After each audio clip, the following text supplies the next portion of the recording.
hoje a gente vai comentar dele mesmo, rapaziada. O mangá do Danael. Meu Deus! A Garota do Outro Lado. Um mangá que eu já perdi as contas de quantas vezes vocês me recomendaram. Eu tava chegando no ponto de me ameaçarem a falar dessa obra. E depois de finalmente ler, eu posso dizer pra vocês que eu me arrependo. Porque, meu Deus, mano. Papel me fez chorar, que é isso? Esse mangá é simplesmente incrível, mano. É uma obra de arte, tá ligado? E eu preciso comentar dele aqui com vocês. Mas antes, aproveita que eu tenho um canal novo, filhão, e se inscreve lá depois desse vídeo. O link vai estar aí na descrição. É um canal onde eu vou estar falando de coisas, mano. Se inscreve lá, tá tendo 2 vídeos por semana, mas provavelmente vai ter 3 por semana daqui a pouco. Porém, sem mais delongas, bora direto pro conteúdo.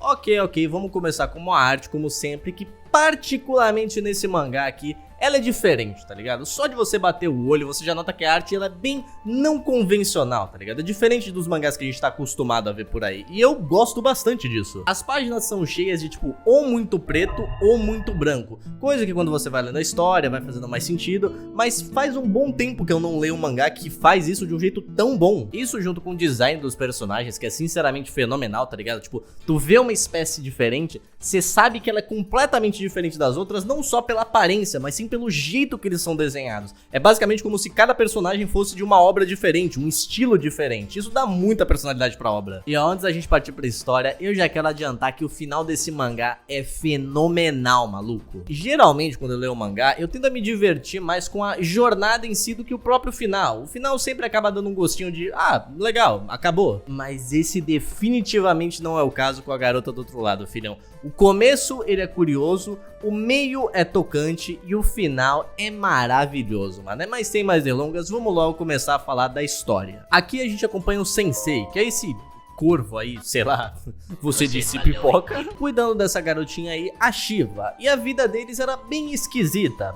Assim, além do óbvio, né? Já que o Sensei era um ser humano amaldiçoado. E ele tinha essa maldição que se ele tocasse tanto na Shiva como em qualquer outro ser humano, essa pessoa pegaria essa maldição e se tornaria essa coisa que ele é. Fazendo com que ele não sentisse dor, fome, sono, perdesse as memórias com o passar do tempo, até ele não se tornar mais um humano. O Sensei estava cuidando da Shiva porque ela tinha sido abandonada na floresta pela sua tia, que não tinha nenhuma previsão de voltar, tá ligado? Mas o Sensei dá umas esperanças ali pra ela, porque ela é bem novinha, ela não entende algumas coisas. E como ele gosta muito dela, ele não quer deixar ela triste. Porém, é claro que eles não estão sozinhos no mundo, tá ligado? Próximo de onde eles vivem, existe um reino. Um reino que tem pavor dessa maldição, mano. Já que quando eles por acaso trombam ali com a Shiva, é flechada na hora. Eles chamam pessoas como a Shiva ou o Sensei de forasteiros. Pessoas que foram amaldiçoados e agora são um perigo completo, tá ligado? Porque além de toda essa ameaça que a maldição passa de contaminar os outros, quem é amaldiçoado fica imortal. Já que eles sapecam flecha no Sensei e o maluco não tá nem aí, filhão. Ele nem sente as flechas pegando nele. O tempo vai passando, o Sensei continua sustentando essa ideia de que a tia dela vai voltar ali em algum momento, até que uma noite esse diabão aparece dentro do quarto da mina. E pior, ele toca nela, automaticamente amaldiçoada, filhão. Quando o Sensei confronta o bicho, ele fica todo confuso, perguntando, ué, por que outro filho das sombras tá me parando? Isso não faz sentido. Só que o Sensei tá tipo, que papo é esse, menor? O que tu tá fazendo dentro da minha casa? Sai daqui! Mas o Sensei literalmente corta a conversa, rapando a cabeça do bicho fora. O que, novamente, não mata ele, né? Porque eles são imortais. Porém, a partir desse momento em diante, sempre que esse personagem aparecer, ele vai estar segurando a cabeça dele nas mãos. E o meu humor sádico faz eu achar isso muito engraçado. Depois desse momento, a Shiva ainda tá bem curiosa sobre aquela situação toda, já que o monstro disse que ele sabia tudo sobre ela, que ele podia mostrar as coisas pra ela, então a Shiva acredita que talvez eles saibam onde a tia dela tá. E o Sensei aceita encontrar com o bichão, aí eles vão lá e ele leva os dois pra esse rio enorme, cheio de vários outros filhos das sombras. Que aqui a gente já nota que tem uma parada bem diferente entre eles e o Sensei. Por mais que exista algo peculiar no Sensei e esses filhos das sombras fiquem confundindo ele como um deles,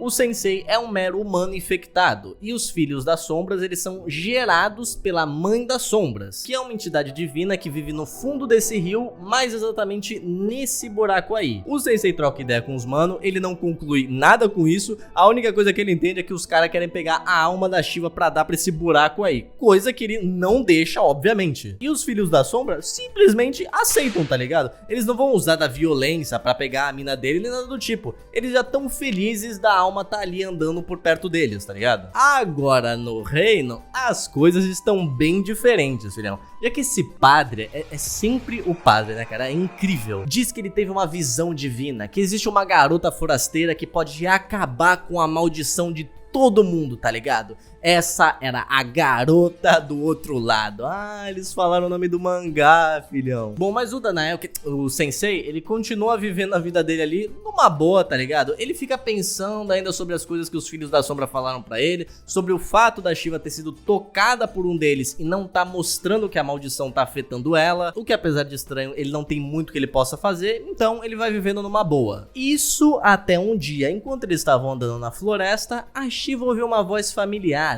E do nada, a tia dela spawnou ali, filhão. Simplesmente apareceu. E ela basicamente arrastou a Shiva de volta pro reino, junto desse monte de soldado aí. Tudo isso por conta daquela profecia lá. Só que assim, por mais que essa véia aí pareça uma desgraçada, ela na real se importa bastante com a Shiva. Ela não tá por dentro do que vai acontecer com ela, dessas profecias, pá. Ela só realmente quer a mina de volta. Porque ela pensa que o sensei pode amaldiçoar ela, ou que ele é uma criatura ruim, tá ligado? O sensei, cotado, ele é imortal, mas ele não é nenhum protagonista de shonen, tá ligado? Ele vai levando flechada ali até ele ficar incapacitado e a Shiva infelizmente fugir dele. Porém, isso também significa que ele não vai ficar parado sem fazer nada. Ele se motiva a resgatar ela. Mas aí no caminho, uma buceta de Filhos das Sombras aparecem pra ajudar ele, porque apesar deles não poderem levar a alma dela pra mãe deles, eles ainda querem a alma da Shiva por perto, tá ligado? Já que pra eles, a alma dela pertence à mãe deles. Missão resgate iniciada, mas é claro que acontece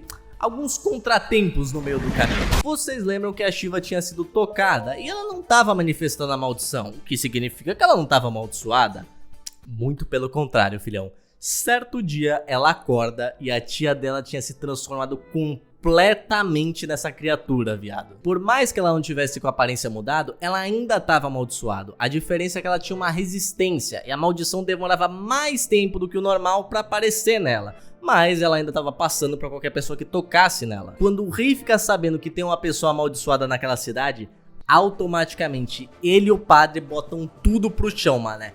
Todo mundo que tava ali vivo, não interessa se tava infectado ou não, tá indo de base só pra ter certeza que não vai contaminar mais ninguém. E a Shiva não tava muito longe disso daí não, viado, porque ela tinha sido encontrada por esses dois soldados, mas por sorte um daqueles corvos, filho das sombras lá, aparecem pra salvar ela e ela consegue se reencontrar com o Sansei. O que sinceramente é fofo, né, rapaziada? A gente é fofo, vai. A tia da Shiva, que tinha sido transformada, também tava lá e ela não parava de seguir o Sansei. E mesmo com o Sansei pistola pra caralho com ela, ele ainda é um cara racional que quer entender um pouco da história dela. Ela então revela que ela não é biologicamente a tia da Shiva, tá ligado? Ela na verdade encontrou ela num bosque completamente abandonado. Mas ela ter resgatado uma garota que tava do lado de fora, então já era considerada uma forasteira, ela podia ter a maldição, isso fez com que a tia dela fosse presa e tivesse duas opções. Ou ela abandonava a Shiva numa floresta e deixava a natureza fazer o que quisesse, ou ela dava a Shiva pros soldados e os soldados iam mandar ela de base ali na hora. E é nesse momento que ela abandona a Shiva e aí o Sansei encontra ela. Agora, rapaziada, eu vou dar uma acelerada em alguns eventos aqui, porque o arco final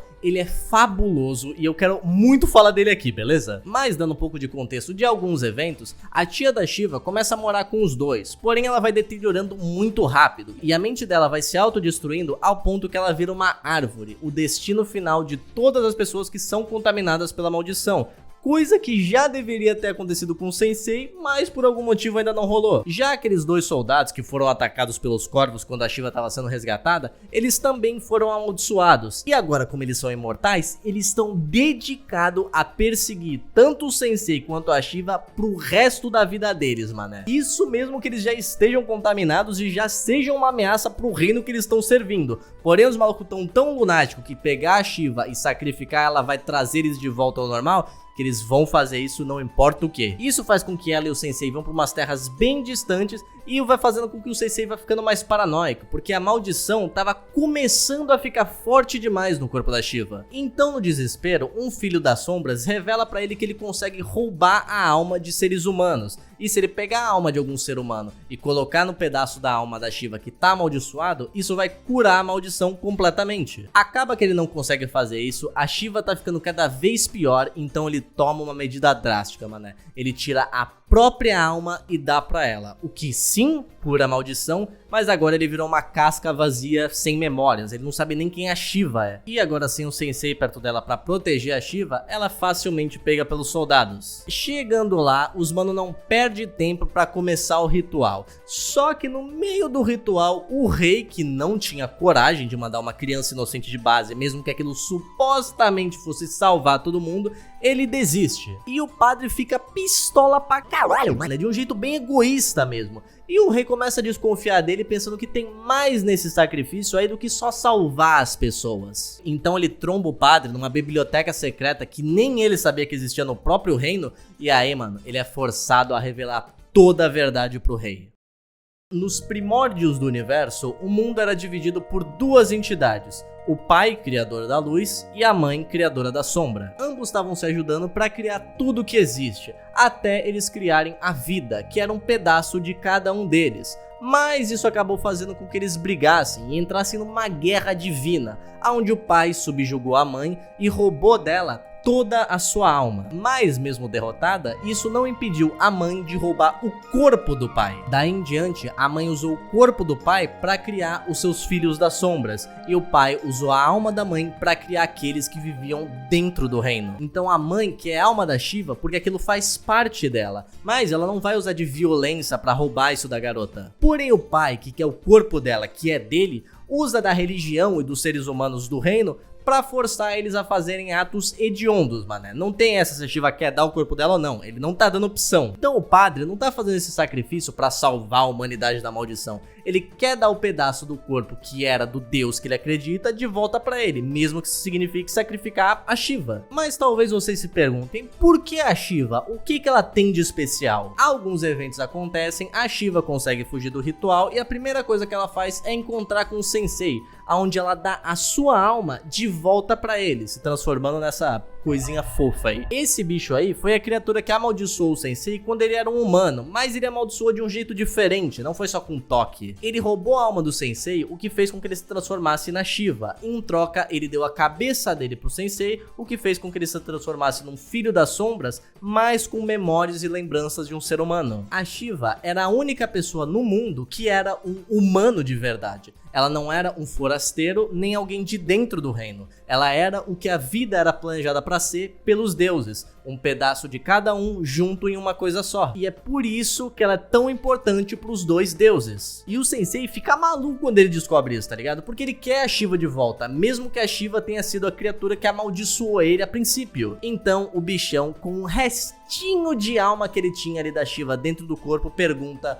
Sensei, você quer que eu pegue a sua alma de volta e assim eu volte a ser Shiva? E o Sensei responde: leia o mangá e descubra por você mesmo. Eu não vou falar o que ele disse. Olha, rapaziada, eu geralmente conto o final 100% de todos os mangás, todos os animes que eu trago aqui. Mas esse de verdade, cara, leia e descubra. Porque além de eu ter pulado muita coisa, porque meu objetivo não é contar 100% da história, esse mangá tem um final foda. Eu mais que recomendo que vocês leiam esse mangá, tá ligado? Principalmente depois de assistir esse vídeo, que eu dei alguns spoilers aqui sobre a mitologia do mundo, coisa que talvez tenha atiçado a curiosidade de vocês. Então, mano, leia por você mesmo e descubra todo o resto dessa história, porque ela é maravilhosa, irmão. Agora eu até entendo porque o Danael usa o Sensei como a identidade dele no YouTube, tá ligado? A Garota do Outro Lado é, sem sombra de dúvidas, um mangá que eu deveria ter lido muito antes, tá ligado? A história é realmente boa e até certo ponto me lembrou de outro mangá que era o Bibliomania, mano, que tem um vídeo aqui no canal se vocês quiserem assistir. É outro mangá sensacional, mas mano, leiam A Garota do Outro Lado. Bom, rapaziada, mais por hoje é isso, vou ficando por aqui. Finalmente, ó, trouxe A Garota do Outro Lado. Eu vou trazer Boa Noite Pum Pum, tá? Não se preocupa. Mas por hoje eu vou ficando por aqui. Só que antes eu quero agradecer aos digníssimos, os membros do canal. E é claro, os meus amores, os marcados pelo estigma, que são o Giovanni Araújo, as 3 Pijamas do Dragão, o Apelastris, o Chicolo 1099, o Porra Games, o Sassagueiro, o José Newton PF Caldeira, o Planeta X, o Robertinho Uau, o Barista, o Mad Dog X, o Fufu, o Biero Brando, o Alfredo Ribeiro, o Cuto, o Ivan Gatti, o Nilo P12, o Sotapoc, o Carlos Okarensky, o Sambro, o Léo, o Atabon, a Karim Meime, o Caos, o Aaron Duarte, o Temaki, o Roderick, o Panda, o Christian Madalena, o Lucas L. Claudo, o César Ricardo, o Kakyoin Doidão, o Ticatari, o Paulo Mecânico, o Lauli, o Roberto Lazarotto, o SGGRT, o Félix com F, o Mr. Ivan,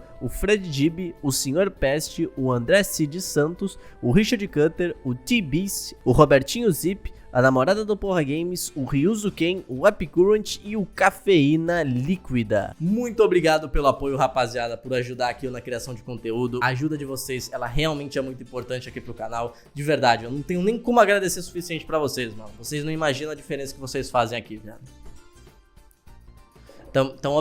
Muito obrigado pelo apoio, gente. Muito obrigado pelo apoio, gente. Espero que o conteúdo esteja valendo a pena. Então, muito obrigado, gente. Espero que o conteúdo esteja valendo o apoio de vocês. Sinceramente, eu tento me esforçar bastante, tá ligado? O canal, ele realmente não é só meu trabalho, é um sonho se realizando. Mas, por hoje é isso, gente. Tamo junto, até o próximo vídeo e tchau!